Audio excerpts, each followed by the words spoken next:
What up, everybody? Scuff D here. I interrupt this regularly scheduled program to let you know that the video that I had intended to play was going to be, I was going to start off things with the Crucible battle of Nemetor against Angron, and the replay was already buggy, and then in uploading it, then the upload got all corrupted, and so I can't attach that replay, which sucks. But I'm still hyped about Crucible, and I've still got stuff to talk about, so I just want to throw out that disclaimer.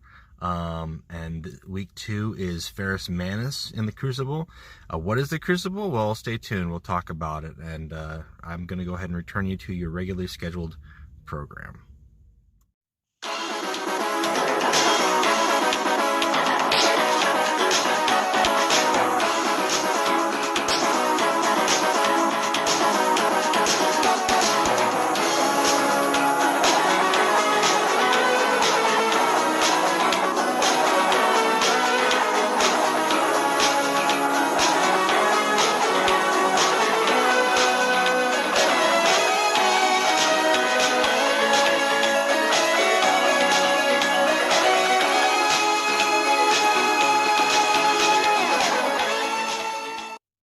See that? Did you see that? That Angron? Yeah, that's right. Dornozme. Dornozme is how I've been pronouncing it. One of the 3 High Lords of Terra. If you haven't paid attention, if you're kind of freaking out, how is that possible? The Demon Prince Angron. That is part of the Crucible Challenge. I talked briefly about it in my last video. I think you're going to probably see some vids here from LCFR, who's done some stuff. Take a look over at his page. Keep an eye on that, because I think he's putting together a little montage, if you will. Those games are fast and furious. The Crucible Challenge is something that is, if you were on Discord, and again, if you aren't on Discord, where is it? Where's the link? Did they do the link anymore? Oh, they don't do the link anymore. Wait a minute. There used to be. Oh, gosh. There it is. There's that Discord link right next to the Facebook and not the Twitter. If you're not there, check it out, man. Get on Discord. It's a great community. Set up the account. It takes a little bit to get set up. There's a lot of Discord channels for various games. It's a gaming community in general. You can have your own Discord for various things, or if your lodge has got a specific Discord channel. But it's a great community. There's a huge player base of the players that don't have to deal with this lame. I mean, they do what they can, but this global chat, no. So the Discord has got several moderators on it.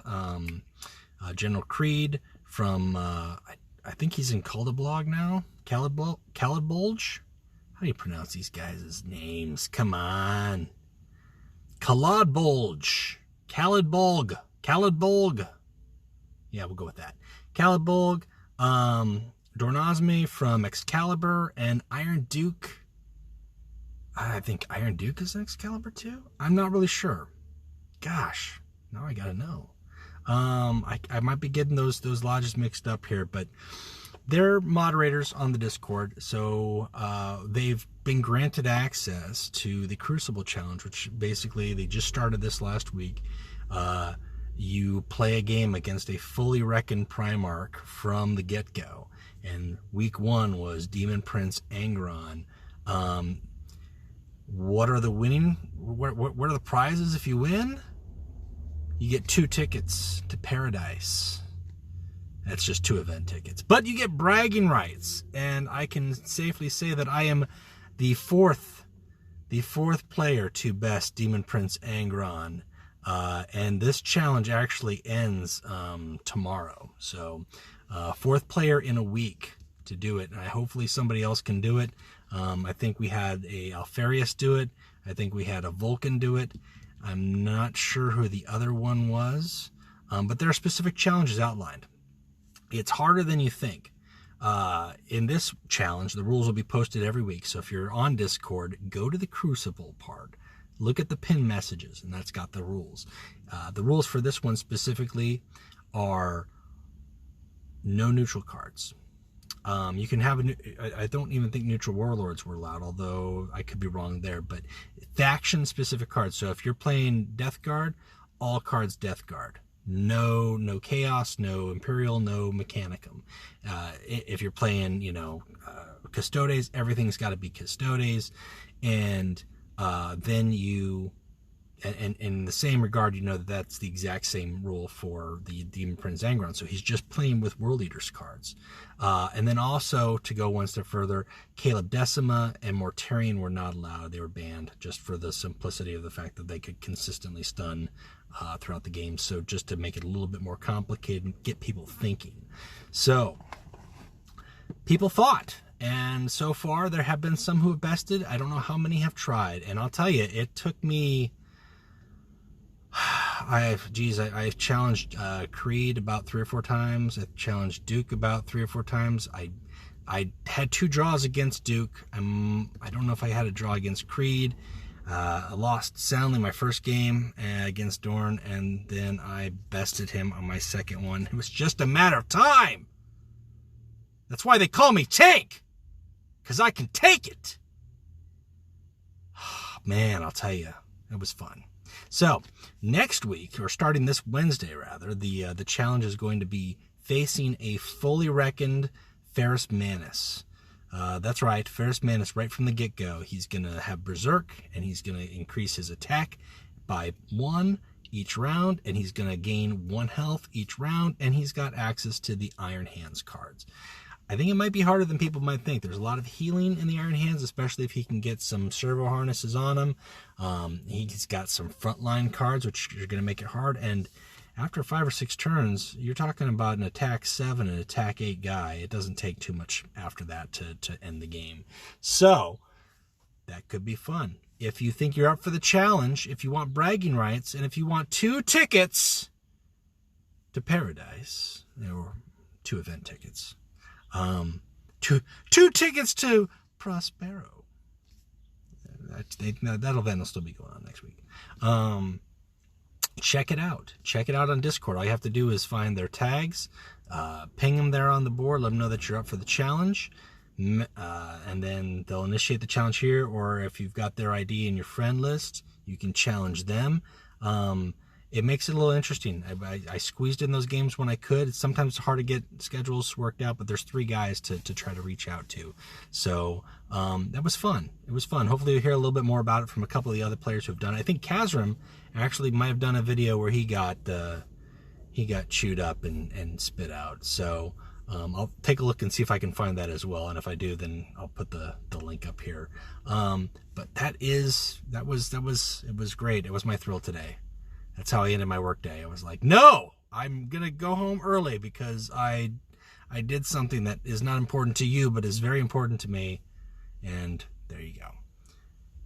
So all that aside, I wanted to talk about the, do I got time? Oh yeah, I got time, baby. I got time. I want to talk about aggro decks and just aggro. What does aggro mean, and in the terms of this game, and what are just some basic definitions, and then how do you deal with aggro?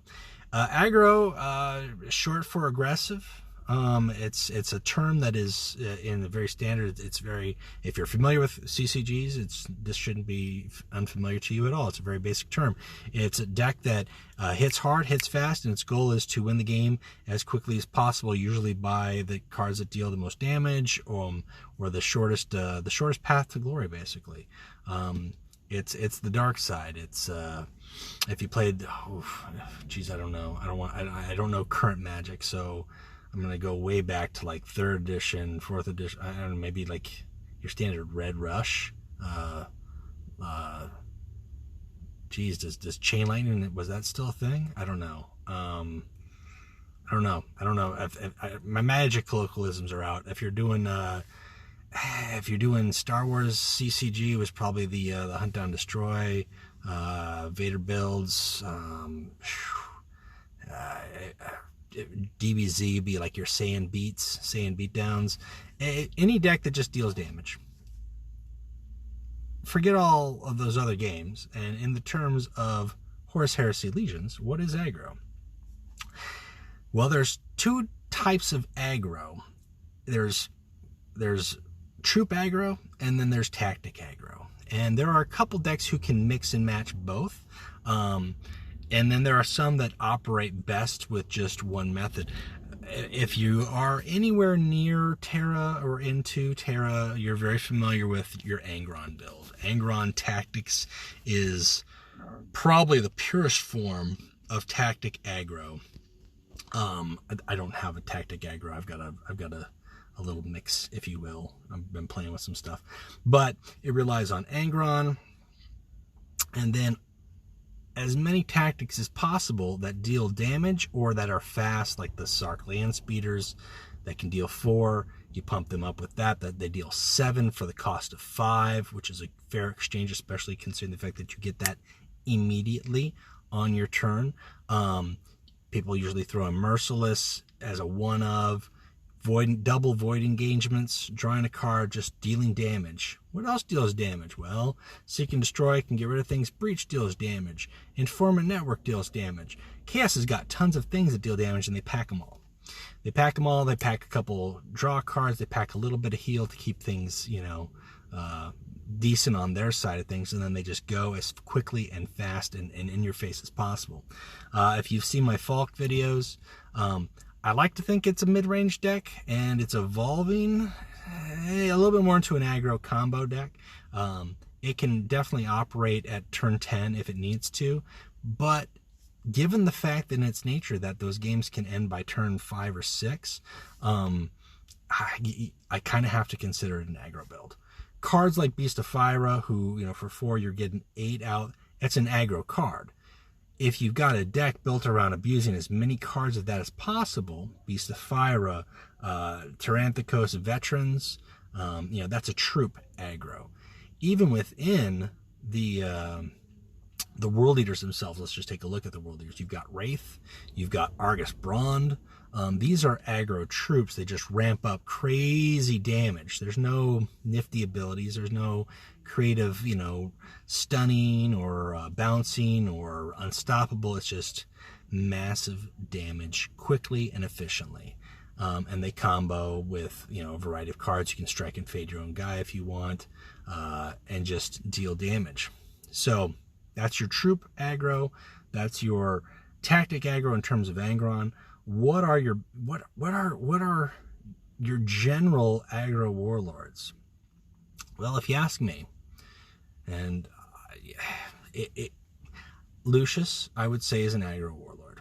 Garrow is an aggro warlord. Doesn't have to be, but he is. I would say Erlin, Karn, and Angron are all aggro. Dar is the exception in the world. Dar is the exception in the World Eaters. Mandragorax, I definitely consider a tactic aggro. I think if you build Mandragorax right, you could just play cards and deal damage all day long. It could be a control build depending on what you throw in there. He's flexible. He's not locked into a certain style. But generally, if you see a Mandro deck, that's what he is. He's aggro. Ferrus Manus can be aggro, but I wouldn't pin him down that way. Let's see here. Shuriken could be an aggro. Falk could definitely be an aggro. Perturabo could be an aggro, whether it's with troops or with his just tactics and dealing high damage. Curse himself and even Sevatar definitely are aggro builds. They've got a little bit of wiggle room, and depending on how they are, but they could definitely be built as aggro. Fellhand is definitely shaping up to be an aggro. I think Nassau, the build I've got, is a good mid-range, but I think the Custodes in general have the potential, at least Valdor and Nassau have the potential to be aggro. So aggro can be a lot of things. There are just some factions that just do not adapt well to the aggro build. But that's okay because they're the opposite side. They're the control. How do you deal with aggro? Your best method generally is control, is to deny your opponent the ability to hit you as fast and as hard as possible, either through resource denial, So with cards that increase the cost or straight out remove their troops, a lot of troop removal, board control. Stunning is another form of board control, and it's also frustrating to your opponent depending on how you do it and how you time it. So that is another option. Being able to stonewall your opponent with a bunch of frontline salamanders or Vincent 6, something like that, is a different form of aggro, or I'm sorry, a different form of control. Not necessarily in terms of removing, but just in denial. So that's its natural counter. And eventually, if the aggro decks can't reach their lethal point at a certain point in the game, it becomes increasingly harder for them, because you've either gotten the resources that you need, they've lost the resources that normally give them the edge, and this is evident either in their hand size being depleted, or them just not, there just being too many options on your side of the table for them to deal with. So like if you're playing a Karn and you're able to stall out and get 4 or 5 front lines down, and he's got 2 or 3 cards in hand, unless one of those is a lucky defensive satellites, you've increased the upper hand, and at that point it's just going to be harder for him. Some aggro decks are, try to adapt as best as they can to that degree. Angron has got the ability to use his whispers. He can have Manifest Destiny. He's got amazing board clearing control with the Conqueror, but it ties into that concept of just hit him hard, as fast and hard as possible. And if he doesn't have that one resource available to him, he's just going to fall behind. So the best way to counter aggro is to deny, unless you're an aggro player yourself, in which case it's just a race to the finish. Whoever gets their cards off first wins. And you can say that applies to any game, but specifically in that matchup, Karn versus Karn, it's whoever's going to get the lucky pings and whoever's going to get the fast attack troops there at the end to cinch it. Is that really a game? Is that really just luck? So I don't know. I mean, that's a coin flip, really, when you have mirror matches like that. But that's how you do it. That's how you play. If you're playing aggro versus aggro, you hope you get luckier than your opponent. If you're playing control, you hope you can deny them what they need and get to that certain point. And depending on what your build is, you know what that point is. Maybe it's getting out that the Beric Zytos with Nemetor and having something on the board and your opponent can't clear him, and then you can cycle Nemetor and, sorry, not Nemetor, Numian and Beric Zytos. Good times. Or Numian and Xavier and Beric Zytos, and just tasty. So that's the best way to deal with aggro. And those are some general builds. What does aggro mean? Aggro means aggressive. It means as quickly as possible, as much as possible, as fast as possible. And using that to the full extent. There might be 1 or 2 cards. Generally, like in the Angron decks, you're almost always going to see the Pi Alphas, the guys who, hang on here, that does that to me again. Generally, you're going to see these guys just for the simple fact that they heal and they remove stun. They're the one thing that helps with the counter, but that's it. You're not going to see a lot of cards that do that. You're just going to see that and Armor of Mars. If it's a World Eaters build, because that's what they do.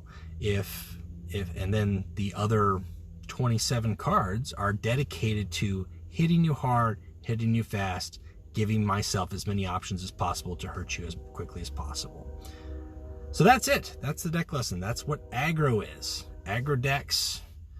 Again, I don't think that is entirely new to a lot of people, especially if you've been playing games, card games, or this game in particular for a while. But I think through some discussion in the community, there are definitely players out there who are not as familiar with these terms. So I'm hoping this sheds some light on that. Just kind of bring that in discussion. So if you've got a deck and you're thinking to yourself, is this aggro? Is it not? How do I play it as aggro? Look at your tools, look at your options, look at what your deck is doing. Are you dealing maximum damage, or are you finding yourself 50% of the time not attacking? In which case, you might be something else. So that's it for me. I'm keeping this short. I'm keeping it brief, and I hope that was informational. And if it's not informational for you, pass it along. All right, that's it for me, guys. Keep playing Legions. All right, that wraps it up for me. If you liked what you saw, feel free to like and subscribe, add any comments below, and if you think the video might be useful or the series might be useful, feel free to share that with other players that you know as well. And we'll talk to you later.